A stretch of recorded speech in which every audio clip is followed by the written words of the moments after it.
Dr. Elena Reyes hunched over her workstation, ignoring the chaos erupting around her in the Pentagon's Crisis Command Center. Military officers shouted into phones, analysts frantically typed at terminals, and on the main screen, the 7 Vexori warships hung in Earth's atmosphere like obsidian knives. Dr. Reyes, the Joint Chiefs need your assessment now, General Williams barked, his face flushed with barely contained panic. Elena didn't look up, her fingers dancing across her keyboard as she isolated frequency patterns from the alien transmission. 20 years of sinolinguistics research, and nothing had prepared her for this. No first contact protocols, no gradual cultural exchange, just an ultimatum delivered with the cold precision of executioners. The subharmonic frequencies, she muttered, more to herself than the general. They're mathematical, almost musical in structure. We don't have time for academic observations. Williams slammed his palm on her desk. We need weapons options, not linguistic analysis. Elena finally looked up, dark circles under her eyes betraying her exhaustion after 12 hours of non-stop work. With all due respect, General, you're looking at our only weapon right now. She turned her monitor toward him, displaying waveform analyses of the Vexori transmission. Every communication contains patterns that reveal cognitive frameworks. These aliens don't just speak differently. They think differently. On the auxiliary screens, news footage showed global panic unfolding. Crowds flooding supermarkets, highways jammed with fleeing vehicles, military vehicles rolling through urban centers. The world was coming apart at the seams. The Vexori communication structure is too perfect. Elena continued, standing to address the room. No hesitations, no variations between speakers, no individual expressions. It's like they're all aspects of a single mind. Colonel Harper, fresh from a recon flight that had gotten close enough to scan one of the smaller vessels, approached her station. Blood had dried on his temple from where his helmet had struck during evasive maneuvers. Doctor, my team recorded unusual energy signatures between their ships, he said, transferring data to her system. Constant data transmission. But it's like nothing we've ever seen. Not radio, not light-based. Elena's eyes widened as she integrated Harper's findings with her linguistic analysis. It's quantum entanglement communication. They're not just coordinated. They're synchronized at the quantum level. The room fell silent as implications sank in. A true hive mind, she whispered.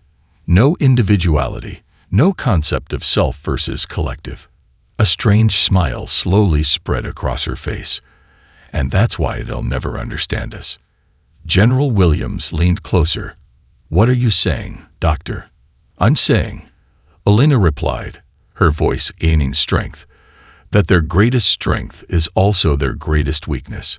The Vexori have never needed to lie to each other. They've never needed to bluff or deceive. They've never faced an enemy that thinks in contradictions and embraces chaos. She stood up straight, newfound determination replacing her fatigue.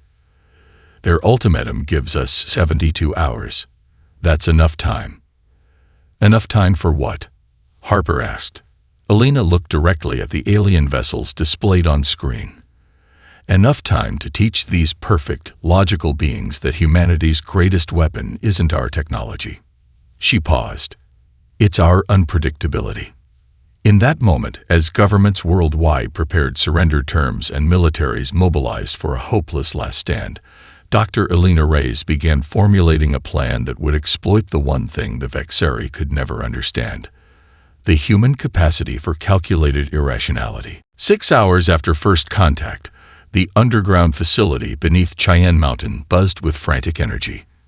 Dr. Elena Reyes stood before a holographic display of the Vexori fleet, her sleeves rolled up, hair hastily tied back. The room she commandeered was never designed for this purpose. Server banks had been pushed aside, and military cots lined the walls for the team that hadn't slept since the aliens arrived. They're beautiful, in a terrifying way, Marcus Chen murmured, adjusting his glasses as he studied the alien vessel's schematics. The quantum physicist had been pulled from his lab at CERN, still wearing the same rumpled shirt from yesterday. The hull geometry suggests they manipulate spacetime for propulsion, theories we've only scratched the surface of. Save the admiration for after we survive this, Aisha Okafor replied sharply. The game theorist paced the room, her fingers constantly moving as if calculating invisible equations. On her tablet, she had constructed preliminary decision trees predicting vexillary responses to various human actions. Every species has psychological blind spots, even perfect hive minds. The heavy security door slid open with a hydraulic hiss. Colonel Harper entered, followed by 2 soldiers carrying equipment cases. His prosthetic arm gleamed under the fluorescent lights as he set down a secure hard drive.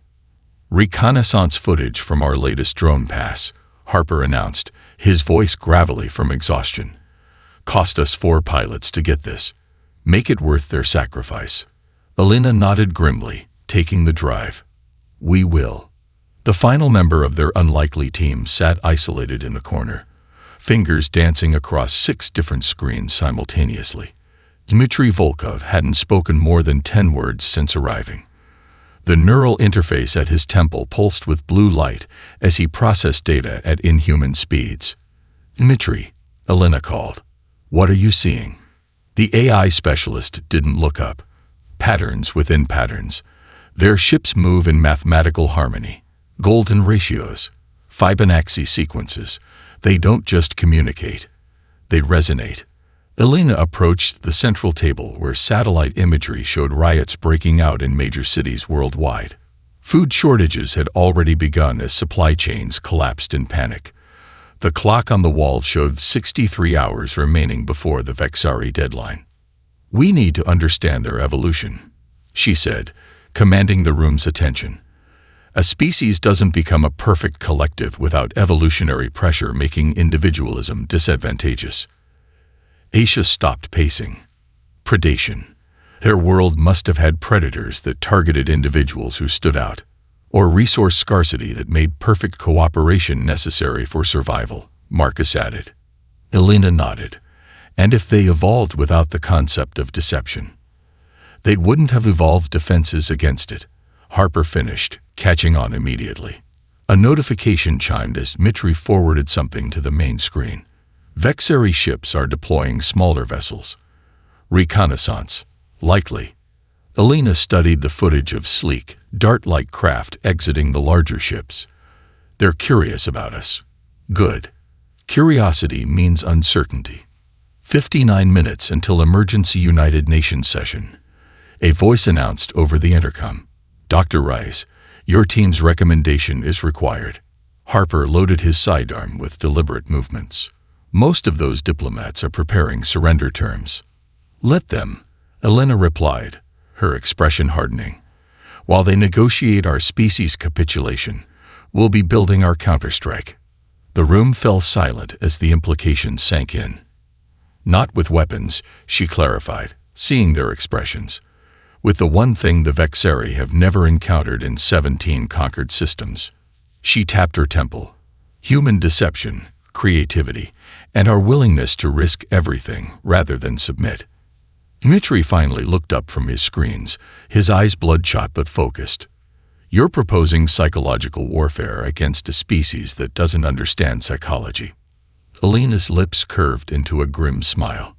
"Exactly. This is insanity," the Russian president declared, his face dominating one section of the massive video conference screen.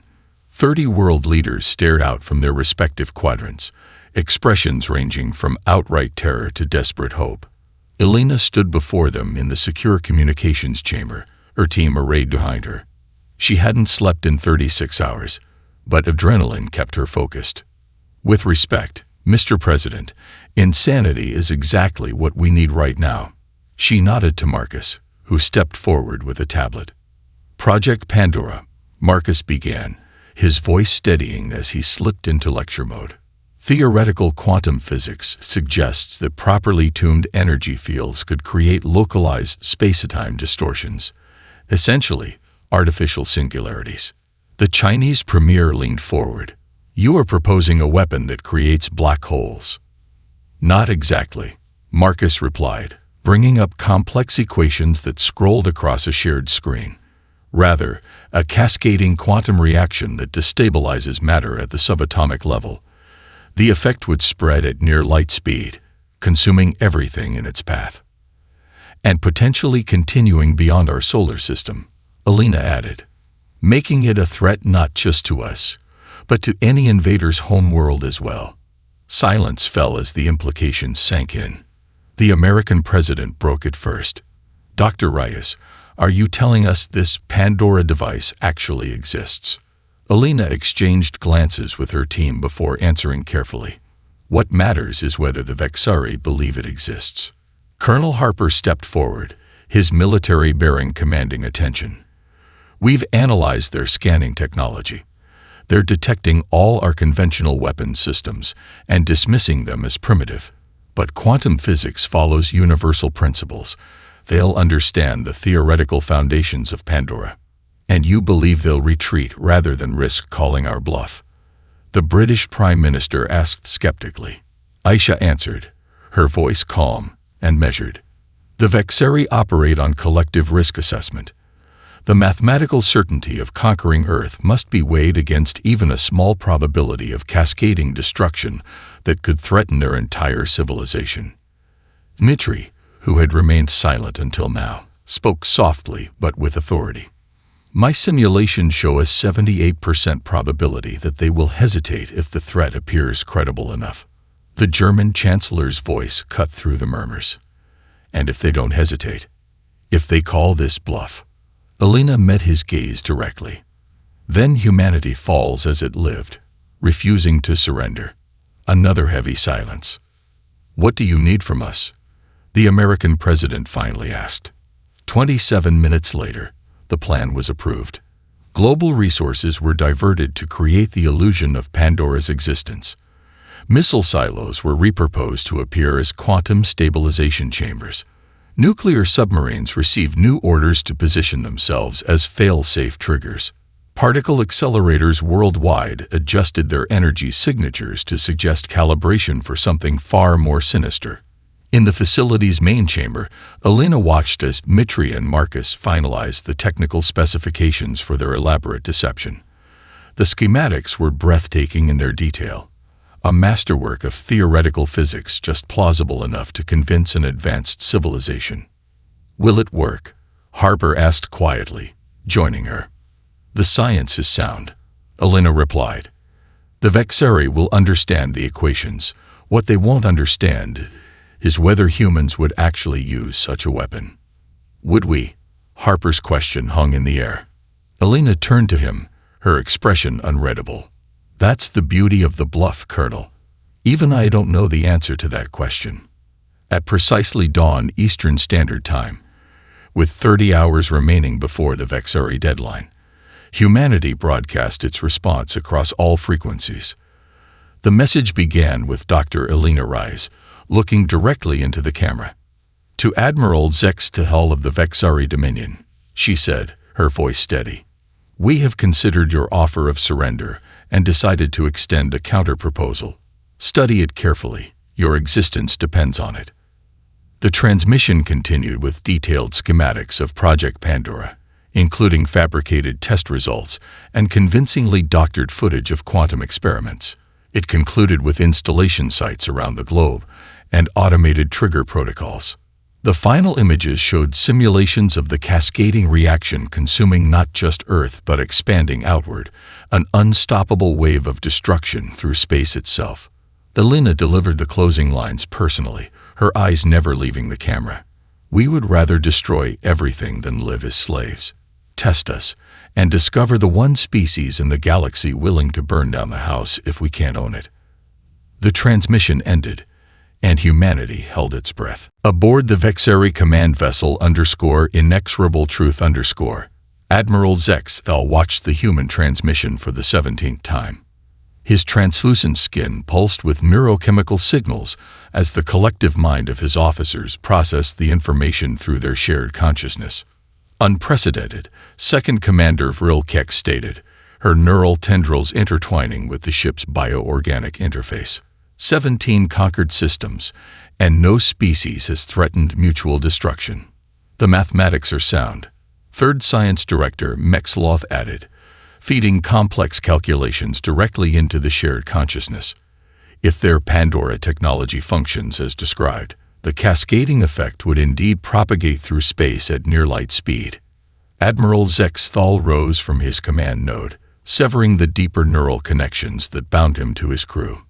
It was a rare gesture that signified individual contemplation, something seldom necessary in Vexari decision-making. The human female who delivered the final message, he said, replaying the image of Elena. Analyze her physiological responses. The ship's sensors compiled data, pupil dilation, micro-expressions, vocal stress patterns, heartbeat visible through thermal imaging. Stress indicators present but controlled, Vrilkex reported, consistent with truth-telling or extremely sophisticated deception. The word hung in the chamber like a foreign object. Deception. The concept existed in Vexari language only as a theoretical construct observed in lesser species. Could they actually possess such technology? The Admiral asked, experiencing an unfamiliar sensation that, in humans, would be called doubt. Probability assessment inconclusive, Mexloth responded. Their scientific achievements are primitive, yet the theoretical framework they've presented extrapolates correctly from universal quantum principles. Zexthal made a decision that would send ripples through Vexari history. Extend the deadline. 48 additional Earth hours. The command chamber fell silent. In 17 campaigns spanning 8 decades, no deadline had ever been extended. Back on Earth, in the Cheyenne Mountain facility, Elena's team monitored subtle changes in the Vexari fleet's energy signatures and positioning. They're moving, Harper announced, studying the satellite feed. 3 vessels adjusting orbit. Wait, they're not attacking. They're repositioning for better scanning coverage. Mitri nodded, his neural interface pulsing rapidly. Energy signatures indicate deep scanning protocols. They're examining our Pandora sites more closely. A communications officer burst into the room. Dr. Reyes, the Vexari have responded. They're extending the deadline by 48 hours and requesting clarification on human decision-making protocols. The team exchanged glances of cautious hope. It worked, Aisha whispered. They're actually uncertain. Elena allowed herself a moment of relief before refocusing. This is just the beginning. Now we need to deepen their confusion. She turned to Marcus. Make the Pandora sites look more convincing. Random energy fluctuations, personnel movements, security protocols, everything that would suggest we're preparing something real. To Aisha, develop response scenarios that maximize their perception of human unpredictability. To Harper, get me everything we have on their scanning capabilities. If they're looking closely, we need to know exactly what they can and cannot detect. To Dmitri, monitor their communications patterns. Any sign of disagreement or fragmentation in their collective response. As the team dispersed to their tasks, Elena stood alone before the main screen showing the Vexari ships against Earth's blue curve. For the first time since the aliens arrived, she allowed herself to consider the possibility of success. They're confused, she murmured to herself. Perfect logical beings confronting the illogical. And confusion is where humanity thrives. On her secure tablet, a message appeared from Admiral Zexthal himself, requesting direct communication with the human who had delivered the Pandora warning. The message contained something unprecedented in Vexari communication, a personal question. Why would you destroy yourselves rather than submit? Elena smiled. The crack in their perfect hive mind was forming. Now she needed to drive in the wedge. This is a suicide mission, Harper stated flatly, studying the holographic display of the smallest Vexari vessel. His prosthetic arm gleamed as he gestured at the ship's entry points, but so is doing nothing. 5 volunteers stood before him in the underground hangar.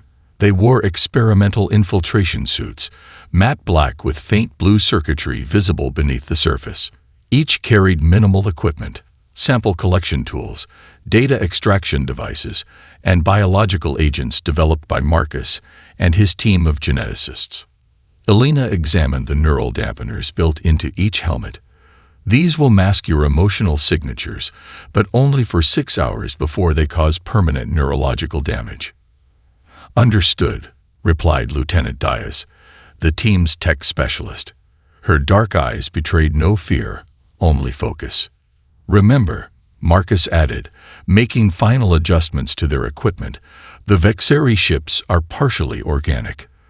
Their hull will sense you as foreign bodies unless these emitters convince it you're part of the system. Outside, an electromagnetic storm, natural but fortuitously timed, had begun disrupting communications worldwide. It would provide cover for the stealth shuttle's approach. Harper turned to Elena. If we don't come back. I know, she cut him off. We'll still use whatever intelligence you gather, no matter the cost. A moment of silent understanding passed between them before Harper nodded to his team. Departure in 5 minutes. The approach to the Vexeri vessel felt eternal. The stealth shuttle, barely larger than a helicopter, had been modified with experimental cloaking technology. It emitted false sensor readings designed to mimic space debris while dampening its heat signature. Inside, Harper watched his team prepare for insertion. Sergeant Liu checked weapons systems, non-lethal but effective against organic material. Corporal Jackson monitored their vital signs, ensuring the neural dampeners functioned correctly. Lieutenant Diaz calibrated their communication devices to piggyback on Vexeri signal patterns. Private Rodriguez, the youngest, performed breathing exercises to control his heart rate. 1 minute to contact. The pilot announced, her voice steady despite the immense pressure. Harper activated his neural dampener. The sensation was immediate, like being submerged in cold water, emotions becoming distant and muted. Activate your dampeners. His team complied. Their expressions slackened slightly as the technology suppressed their emotional responses, making them neurologically similar to the collectively minded Vexari. Remember, Harper said, we are gathering intelligence and deploying the biological agents. No heroics. The shuttle slowed as it approached a maintenance port on the Vexeri vessel's underside. Magnetic docking clamps engaged silently. Atmospheric analysis complete, Diaz reported. Breathable but high in copper compounds. Suits will filter. Proceed, Harper ordered. The team moved through the docking tube and into the alien vessel. What they encountered defied all expectations. The corridor pulsed with bioluminescent light, the walls themselves moving subtly like the inside of a massive organism. The floor yielded slightly beneath their boots, like walking on living tissue. Christ, Jackson whispered, the neural dampener not completely suppressing his awe. Harper signaled for silence as they moved deeper into the ship. Their suit sensors mapped the internal structure, relaying data back to Earth. The vessel's layout was unlike any human design. No right angles, no clear demarcation between systems. Everything flowed together in organic harmony. They reached an intersection where neural pathways visibly pulsed along the ceiling. Diaz carefully extracted a sampling device and collected energy patterns from the flowing data streams. It's not just information, she whispered. It's consciousness. The ship itself is part of their collective mind. A subtle vibration rippled through the floor. The team froze as a Vexeri crew member rounded the corner. The alien stopped, its translucent skin showing accelerated neural activity. It had sensed something amiss despite their dampeners. Harper made an instant decision. He injected himself with the experimental compound that would temporarily suppress all emotional and biological signatures. His team followed suit, their vital signs dropping to near-death levels. The Vexeri approached them slowly, head tilted in an eerily human gesture of curiosity. It reached out with neural tendrils that extended from its fingertips. Rodriguez's breathing changed, just slightly. As the tendrils approached his face, the Vexeri's skin flashed with recognition.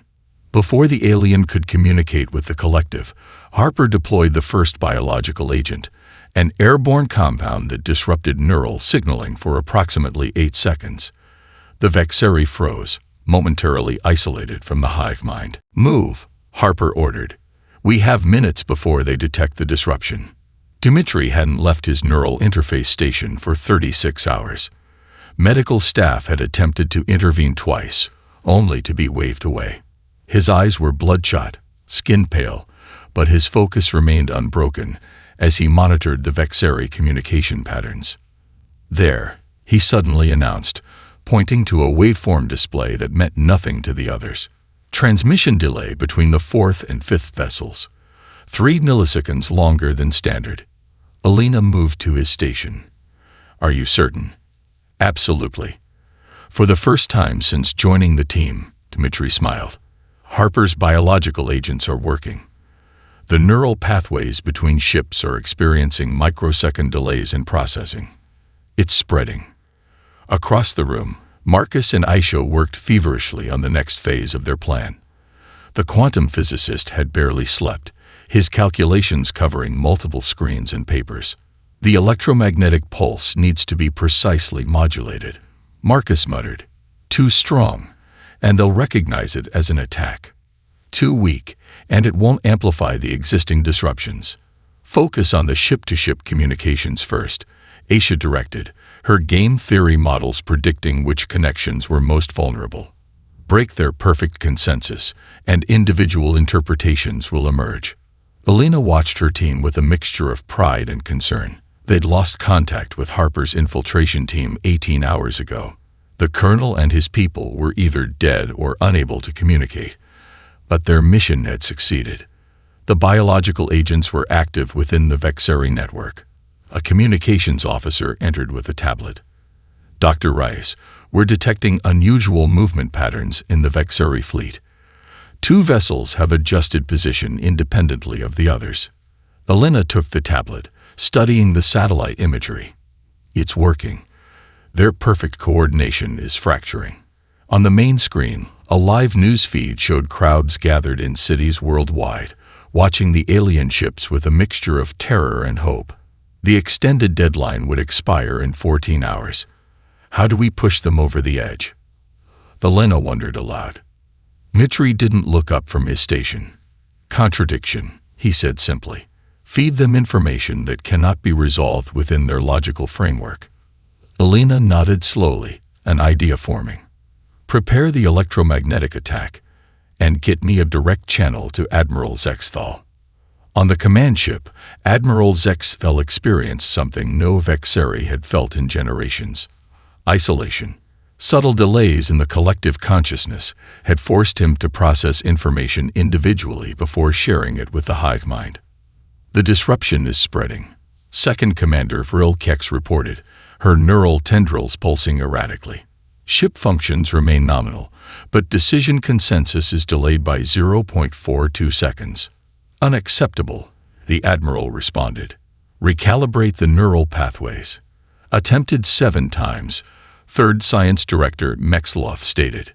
"The disruption adapts to each recalibration." A subordinate approached with news that would have been instantly shared through the collective mind just days ago. "Admiral, the human female Alina Rice requests direct communication." Zexthal considered this development. Direct negotiation was rarely necessary in Vexeri conquests. Ultimatums were issued, resistance was crushed, and assimilation followed. Yet this situation defied standard protocols. "Establish connection," he ordered. The view screen activated, showing Alina in the command center on Earth. Something in her expression troubled the Admiral, a complexity of emotion that the collective mind struggled to interpret. "Admiral Zexthal," she began, "are you prepared to withdraw your fleet from Earth orbit?" "Negative," he responded automatically. "Your species will submit or face extinction." Alina's expression didn't change. "Then I regret to inform you that we've detected anomalies in 2 of your Pandora sites. Automated safeguards are beginning emergency activation sequences." Alarm rippled through the command chamber as Vexeri officers processed this information. Sensor operators conducted immediate scans of the supposed Pandora installations. Detecting energy fluctuations at designated coordinates, one reported. Patterns matched the theoretical signatures described in human transmission. Impossible, Mexloth countered. Previous scans indicated no such energy potential. For 0.87 seconds, an eternity in Vexari decision-making, the collective consciousness experienced conflicting interpretations of the sensor data. Some vessels registered dangerous energy buildups, others detected nothing unusual. In that moment of confusion, Earth struck. Precisely calibrated electromagnetic pulses targeted the neural pathways between Vexari ships, amplifying the existing disruptions caused by Harper's biological agents. The effect was immediate and catastrophic. Ship-to-ship communication fragmented. The perfect consensus that had guided Vexari conquests for centuries shattered into individual interpretations and decisions. Two vessels, operating on conflicting information, launched precision strikes against the supposed Pandora sites. The virtual meeting space materialized around Alina, a neutral environment that existed nowhere and everywhere. Dmitri had coded it in the 40 minutes since Admiral Zextal's unexpected request for direct negotiation. The space resembled a simple white room with 2 chairs, deliberately minimalist to avoid revealing human aesthetic preferences. Alina wore neural interface sensors that translated her presence into the virtual environment. Across from her materialized Admiral Zextal, his translucent form slightly distorted as the system struggled to render his alien physiology. "Your deception has been noted," the Admiral stated without preamble. His voice, translated by Dmitri's algorithms, carried unusual cadences, emphasized syllables that would never be stressed in human speech. The Pandora sites were empty. Alina showed no reaction to this revelation. Were they? Perhaps those were decoys. Perhaps the real installations are elsewhere. The Admiral's skin pulsed with neural activity, attempting to process this contradiction. Illogical. You would not reveal the existence of actual weapons by drawing attention to false ones. Unless that's exactly what we anticipated you would conclude, Alina countered, leaning forward slightly. Human strategy often involves multiple layers of deception. The virtual space flickered momentarily as more Vexari commanders joined the session, appearing as translucent figures around the periphery. Alina noted their presence but maintained focus on the Admiral. "Your species has never been encountered before," Zextal acknowledged. "Your cognitive patterns are disruptive." "That's because you've misunderstood what humanity is," Alina replied. She gestured, and the virtual environment expanded, displaying images of human history and culture. "You see us as a collective intelligence like yourselves, just more primitive. But we're not a lesser version of you. We're something else entirely." She brought forward images of human conflict, wars, debates, protests alongside cooperation, space missions, international aid, scientific collaboration. "We exist in perpetual contradiction," she explained. "We fight amongst ourselves yet unite against outside threats. We value individual survival yet sacrifice ourselves for abstract concepts. We build civilizations through cooperation, then tear them down through competition, only to build them again. We contain these contradictions because we evolved as both predator and prey, both collective and individual." The Admiral studied the images with growing agitation. Such a species should have destroyed itself long ago. Alina smiled. "Many have predicted that. Yet here we are." She deliberately introduced logical contradictions into her next statements, watching the effect ripple through the gathered Vexari. "We value peace so much that we'll wage war to protect it. We cherish life so deeply that we'll threaten to end all existence rather than submit. We're capable of both absolute selfishness and profound self-sacrifice, often within the same individual." The virtual space destabilized briefly as the Vexari consciousness struggled to process these paradoxes. "Your disruption of our neural network," Zextal stated, neural patterns visibly agitated, "was deliberate." "Yes," Alina admitted freely, "just as we recognize your greatest strength, your perfect collective consciousness, we identified its vulnerability." You evolved without deception, without contradiction, without the need to hold opposing thoughts simultaneously. But humans, that's our natural state. She leaned forward again, her voice softening. And now, I'll tell you something true mixed with something false, and you won't be able to determine which is which. Pandora exists as described, capable of cascading destruction through space itself. But not all its installations are active. The Admiral's form flickered as his neural patterns accelerated, attempting to separate truth from falsehood. You were never the predator in this encounter, Admiral, Elena continued. From the moment you threatened Earth, you became prey to a species that evolved hunting techniques you cannot comprehend. For several seconds, silence dominated the virtual space. Then, with visible effort, Admiral Zexthal spoke words no Vexeri had ever uttered. I disagree with the collective assessment. The surrounding commanders reacted with visible shock, their forms destabilizing as the concept of individual dissent rippled through their shared consciousness. You've introduced chaos into our perfect order, the Admiral said, his individual neural patterns increasingly distinct from the collective. Elena nodded solemnly. Welcome to humanity's world, Admiral. We call it freedom. The Vexeri fleet departed Earth's orbit in perfect formation, a final, perhaps defiant display of their fundamental nature. 7 massive ships rose silently above the atmosphere, their hull geometries catching sunlight in hypnotic patterns before they accelerated beyond visual range. On the observation deck of the International Space Station, astronauts and hastily deployed military personnel watched in silence. Humanity had survived its first contact with an advanced alien civilization, not through superior technology, but through the unique complexity of the human mind. In the Cheyenne Mountain facility, celebrations remained subdued. The cost had been high. Colonel Harper and 2 members of his infiltration team had not returned. The remaining team members, Diaz and Rodriguez, were in medical isolation, their neurological systems damaged by prolonged use of the neural dampeners. Elena stood before the mission status board, removing the countdown clock that had measured humanity's remaining time. Her hands trembled slightly, the first sign of exhaustion she'd allowed herself to show. It doesn't feel real, Marcus said, joining her. The quantum physicist looked decades older than he had a week ago. We actually drove off a technologically superior species with a bluff. Not just a bluff, Elena corrected him. We introduced chaos into their order, contradiction into their certainty, individuality into their collective. Mitri approached, his neural interface finally disconnected. I've analyzed their departure trajectory. They're returning to Vexeri space, but their communication patterns remain altered. The changes we introduced to their neural network appear permanent. Asia completed their circle, carrying the secure tablet.